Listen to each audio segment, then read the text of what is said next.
Hello മുത്തുമണികളെ, നമ്മുടെ സന്ദീപ് എടപ്പാളിൻ്റെ വിഷയവുമായിട്ട് ബന്ധപ്പെട്ടിട്ട് സന്ദീപിനെ arrest ചെയ്തത് എന്തിനാണ് എന്ന് ഇപ്പോഴും ചില ആൾക്കാർക്ക് മനസ്സിലായിട്ടില്ല എന്ന് തോന്നുന്നു. അതായത് സന്ദീപ് രേണുസുധിയെ അപമാനിച്ചതിൻ്റെ പേരിലാണ് സന്ദീപിനെ അറസ്റ്റ് ചെയ്തത് എന്നാണ് പലരും ഫേക്കായിട്ട് പറയുന്നത്. ഇതിൻ്റെ FIR ഏതോ ഒരു ചാനലിൽ ഇട്ടിട്ടുണ്ടായിരുന്നേ. ആ FIRൽ കൃത്യമായിട്ട് പറയുന്നുണ്ട് അച്ഛനാണ് ഈ പരാതി കൊടുത്തിരിക്കുന്നത്. ഈ പരാതി അതാണ് ഭയങ്കര വിറ്റ്. അതായത് സന്ദീപിൻ്റെ ചാനലിൽ കൂടി സന്ദീപ് ഒരു ഫേക്കല്ല, സന്ദീപ് ഒരു സിനിമ, ഒരു സാങ്കല്പിക സിനിമ എടുക്കുന്നതുമായിട്ട് ബന്ധപ്പെട്ടിട്ട് സാങ്കല്പിക കഥാപാത്രങ്ങളെക്കുറിച്ച് ഇങ്ങനെ ആ ഒരു കഥ തൻ്റെ ചാനലിൽ കൂടി പറഞ്ഞിട്ടുണ്ടായിരുന്നു.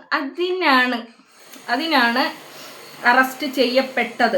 ഇത് വലിയ വാർത്തയൊക്കെ ആയിട്ട് ചില ചാനലുകളിൽ വാർത്തയായിട്ട് തന്നെ കൊടുത്തിട്ടുണ്ട്. അതായത് രേണുസുധിനെ അപമാനപ്പെടുത്തിയതിലാണ്, രേണുസുധി ക്യാൻസറിൻ്റെ ചികിത്സയ്ക്ക് വേണ്ടിയിട്ടാണ് യൂട്യൂബ് സജീവമാക്കിയിരിക്കുന്നത് എന്നൊക്കെ.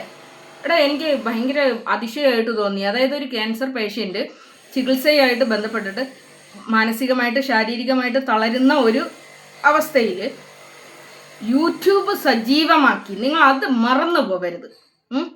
ശാരീരികമായിട്ടും മാനസികമായിട്ടും തളർന്നു പോകുന്ന ആ ട്രീറ്റ്മെൻറ്റ് എന്ന് പറയുന്നത് ഒരു മനുഷ്യ ശരീരത്തിന് താങ്ങാൻ കഴിയുന്നതിലും അപ്പുറമാണ്. ഒരു കീമോ എന്ന് പറയുന്നത് തന്നെ അത്രയും അവരുടെ ശരീരത്തിനെ അത്രയും ക്യാൻസർ പേഷ്യൻറ്റിൻ്റെ അടുത്ത് ചോദിച്ചാൽ മതി. ഒരു കീമോ ചെയ്ത് കഴിഞ്ഞാൽ അവർ സ്വയം ഒന്ന് എണീറ്റ് അവരുടെ കാര്യങ്ങൾ ചെയ്യുക എന്ന് പറയുന്നത് ഭയങ്കര പാടായിട്ടുള്ളൊരു കാര്യമാണ്. അതിന് കുറച്ച് സമയങ്ങൾ വേണം. അപ്പോഴും പുള്ളിക്കാരി എന്താക്കി, ആ യൂട്യൂബ് ചാനൽ സജീവമാക്കിയിട്ടുണ്ട്.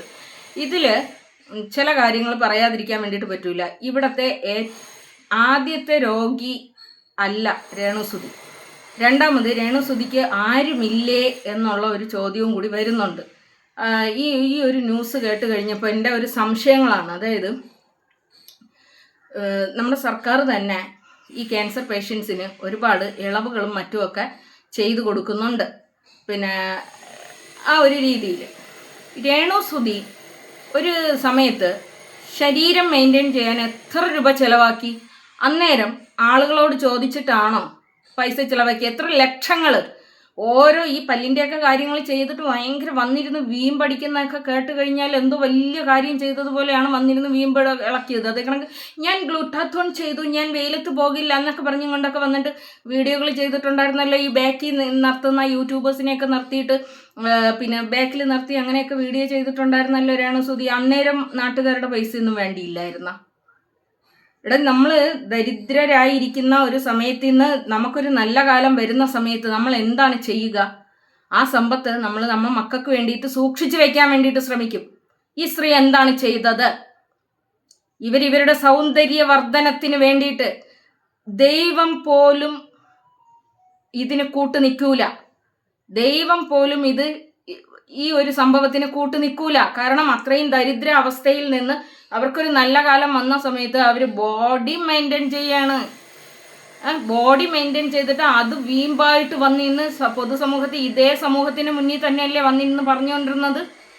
ഇനി അന്ന് ജനങ്ങളുടെ സഹായമൊന്നും വേണ്ടിയില്ലായിരുന്നു. ഈ മുഖം മിനുക്കാനും നഖം മിനുക്കാനും മുടി മിനുക്കാനും ഒന്നിനും ജനങ്ങളുടെ സഹായം വേണ്ടിയില്ലായിരുന്നു. എന്നിട്ട് ബിഗ് ബോസിൽ പോയി അവിടെ നിന്ന് ഈ ക്യാഷുകളെല്ലാം ഇവർ ദൂർത്തടിച്ച് കളയുക തന്നെയല്ലേ ചെയ്തത്. ഒരു ദൂർത്തടിക്കാരിക്ക് വേണ്ടിയിട്ട്, ഒരു ദൂർത്തടിച്ച് നടന്ന ഒരു സ്ത്രീക്ക് വേണ്ടിയിട്ട് എന്തിന് ജനങ്ങൾ സംഘടിക്കണം? എന്തിന് ജനങ്ങൾ സമ്പാദിച്ചു കൊടുക്കണം? അവരുടെ അസുഖത്തിന് വേണ്ടിയിട്ട് എന്തിനാണ് ജനങ്ങൾ സമ്പാദിച്ചു കൊടുക്കേണ്ടത്? ജനങ്ങൾ കഷ്ടപ്പെടുന്നതല്ലേ? കഷ്ടപ്പെടുന്ന ജനങ്ങളുടെ പൈസ, അവർ കഷ്ടപ്പെട്ട പൈസ അവരവരുടെ ശരീര സൗന്ദര്യത്തിനും അവരുടെ മുടി മിനുക്കാനും മുഖം മിനുക്കാനും ചിലവാക്കിയിട്ട് തൻ്റെ മക്കൾക്ക് വേണ്ടിയിട്ട് ശേഖരിച്ച് വെക്കാതെ ദൂർത്തടിച്ച് കളഞ്ഞ ഒരു സ്ത്രീക്ക് വേണ്ടിയിട്ട് ജനങ്ങൾ സംഘടിച്ച് ജനങ്ങൾ കൊടുക്കണോ? ഇനി ഇതേ രേണുസുധിക്ക് വേണ്ടിയിട്ട് സംസാരിക്കുന്ന എത്രയോ യൂട്യൂബേഴ്സ് ഉണ്ട്, അല്ലെങ്കിൽ രേണുസുധീനെ ഇഷ്ടമുള്ള എത്രയോ ആൾക്കാരുണ്ട്, ഇവരുടെ സഹപ്രവർത്തകരുണ്ട്. ഇനി ഈ സുധിയുടെ സഹപ്രവർത്തകരുണ്ട്.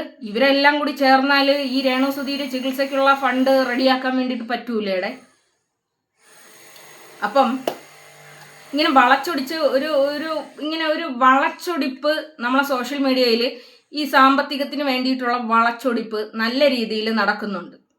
ഇതിന് എതിരെ സംസാരിക്കുന്ന അല്ലെങ്കിൽ ഇതിൻ്റെ സത്യാവസ്ഥകളെക്കുറിച്ച് പറയുന്ന ആളുകൾക്കെതിരെ കേസ് കൊടുത്തും അല്ലെങ്കിൽ ഇതിനെതിരെ സംസാരിക്കരുത്, ഇതിനെതിരെ ആരും സംസാരിക്കാൻ പാടില്ല എന്നുള്ള തരത്തിലുള്ള ഭീഷണി മുഴക്കലും ഒന്നുമല്ല ഇതിൻ്റെ റിയൽ ആയിട്ടുള്ള കാര്യങ്ങളെന്ന് പറയുന്നത്. നിങ്ങൾ എന്നെ സ്വയം ചിന്തിക്കുക. ഇതിൻ്റെ അകത്ത് ചെന്ന് തലവെച്ച് കൊടുക്കുന്ന ജനങ്ങളോടാണ് പറയാനുള്ളത്. നിങ്ങളും ഒന്ന് ചിന്തിച്ച് നോക്കുക.